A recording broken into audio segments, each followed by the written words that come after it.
SOLIDWORKS has several tools that allow you to quickly create parts in context to one another. In this case, we'll be using the Convert Entities tool to create a gasket for this gearbox half. First, I'll create a sketch on this flat face. And then I'm just going to get the normal view here so it's a little bit easier to see. And then we want to use the Convert Entities tool. Because I already selected the face, it automatically populated the outside line. Now I just want to select this inside profile and all of the holes here.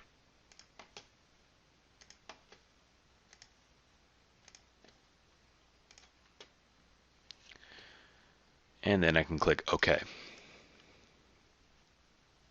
From there, we can create an extrusion by going to the Features tab.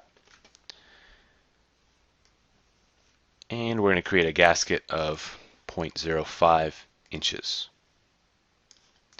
And you just want to uncheck this Merge Result option.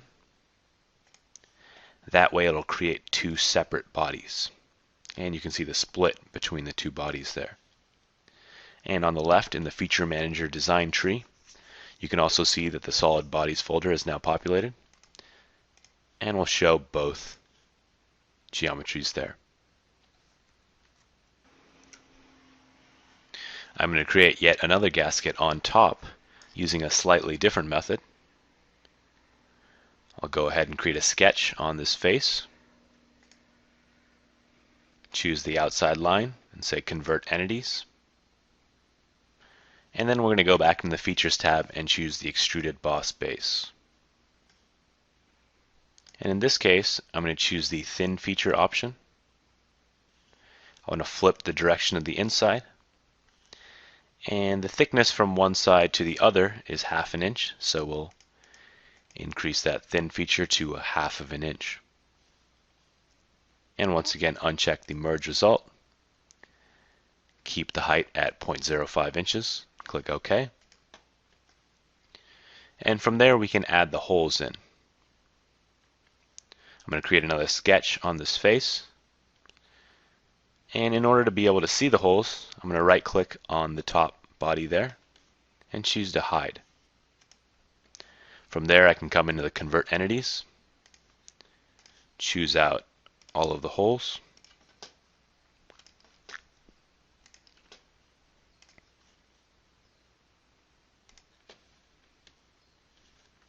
and click OK. And from here, we can create an extruded cut.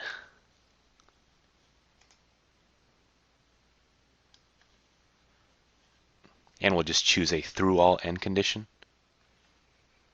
And usually SOLIDWORKS correctly auto selects the right body.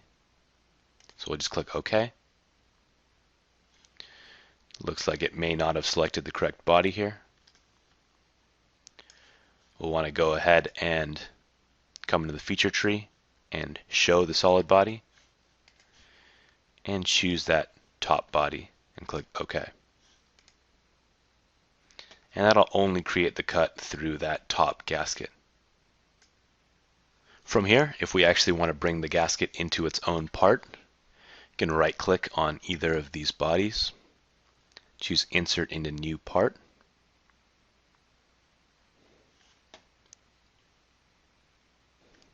and I'll just call this gasket -solo and click Save. And I'll go ahead and just save all of these. From here, I have both the gasket by itself open as well as the original gearbox part. And so I'm going to go ahead and tile these horizontally and take a look at both. Now if I right click on this top face and go to Edit Sketch, I can update the profile however I want.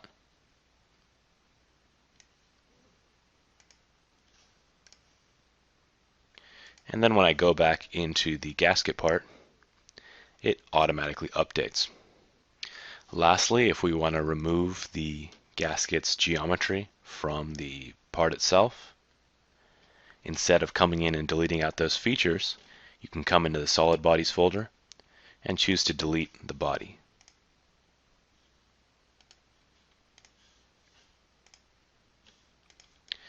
And you can see on the left that retains all the feature history that involved creating the gasket, and it just has those body deletes at the end to remove the geometry from this part.